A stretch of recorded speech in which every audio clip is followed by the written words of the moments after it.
Sir ಹೇಳಿ. He has just appealed to the media saying that he has come forward. ಅವರು ತನಿಖೆಗೆ ಸಹಕರಿಸಲಿಕ್ಕೆ ಅಂತ ಹೇಳಿ ಮುಂದೆ ಬಂದಿದ್ದಾರೆ.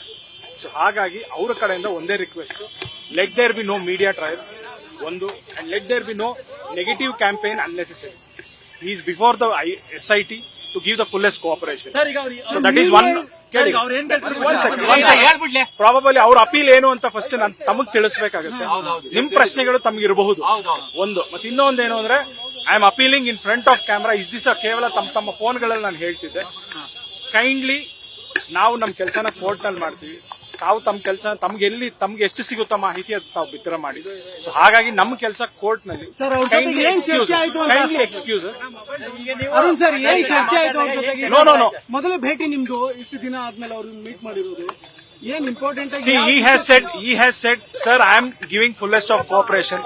ರಾತ್ರಿ ಬಂದಿದ್ದೀನಿ, ಇಲ್ಲಿದ್ದೀನಿ.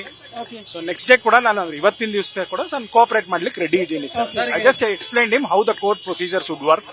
ಅದನ್ನ ತಿಳಿಸಿ ಬಂದಿದ್ದೀನಿ. Sir, he made many comments related to political vendetta against him.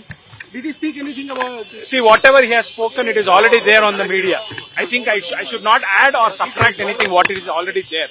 So I don't want to ಅದರ ಬಗ್ಗೆ ನಾನು ಕ್ಲಾರಿಟಿ ಆಗಲಿ ಅದಲ್ಲ. ಅಲ್ಲಿ ಹೋಗಿದ್ದೇನು ಅಂದ್ರೆ ನಿನ್ನೆ ಅವರು ಬಂದಿದ್ದಾರೆ, ಇವತ್ತು ನನಗೆ SIT ಇಂದ ಹೇಳಿ ಕಾಲ್ ಬಂದಿತ್ತು. ಸೊ ಹಾಗಾಗಿ ನಾನು ಬಂದಿದ್ದೀನಿ, ಮಾತಾಡಿದ್ದೀನಿ. ಅದಕ್ಕಿಂತ ಹೆಚ್ಚು ಇನ್ನೇನು ಆಗಿಲ್ಲ. ಸರ್, ಯಾವ ಕೇಸಲ್ಲಿ ಅರೆಸ್ಟ್ ಮಾಡಿದ್ದಾರೆ? ಒಳನರಸೀಪುರ ಕೇಸ್ನಲ್ಲಿ ಅರೆಸ್ಟ್ ಮಾಡಿದ್ದಾರೆ.